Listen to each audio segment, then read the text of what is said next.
المالديفية يوجد قبر أبي البركات يوسف البربري، رحالة وداعية مغربي من المغرب الأقصى الشريف.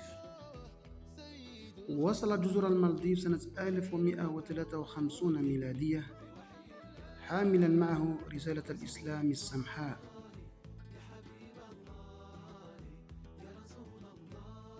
اعتنق أهل البلد الإسلام وكانوا يدينون من قبل بالبوذية. كيف؟ روى الرحالة المغربي الطنجي ابن بطوطة في كتابه تحفة النظار في غرائب أمصار وعجائب الأسفار على لسان أهل جزر المالديف بالقارة الآسيوية داخل المحيط الهندي قصة إسلامهم بعدما كانوا يتبعون معتقدات وثنية وأساطير خرافية على مدار عقود طويلة مضت. ثم إنه قدم عليهم مغربي يسمى أبا البركات البربري، وكان حافظا لكتاب الله الكريم. وقد درج أهل القرية كلما اكتمل البدر على إدخال فتاة بكر بيت معتقداتهم وتقديمها قربانا لآلهتهم خوفا من أن يحل عليهم غضبها، وكانوا موقنين بأن المعبد تسكنه الجن والشياطين.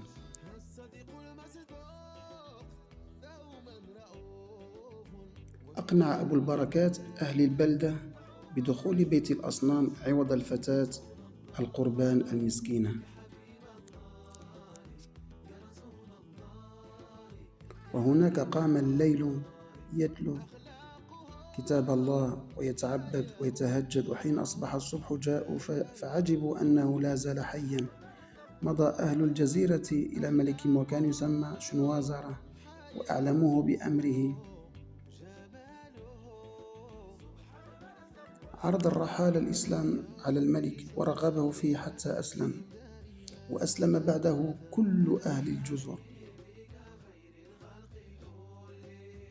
ثم أمر السلطان المالديفي ببناء مساجد ومدارس لتعليم الناس دينهم الجديد، وطلب من أبي البركات أن ينقش على لوحة تذكارا يشير فيه إلى تاريخ إسلام ملك على يديه، ولا زالت محفوظة إلى اليوم، وهي أقدم نموذج للخط العربي في منطقة المحيط الهندي.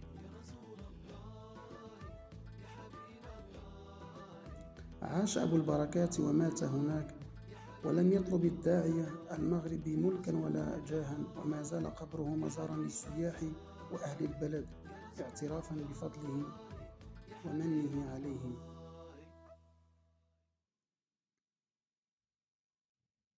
بوركتم يا أهل المغرب الشريف.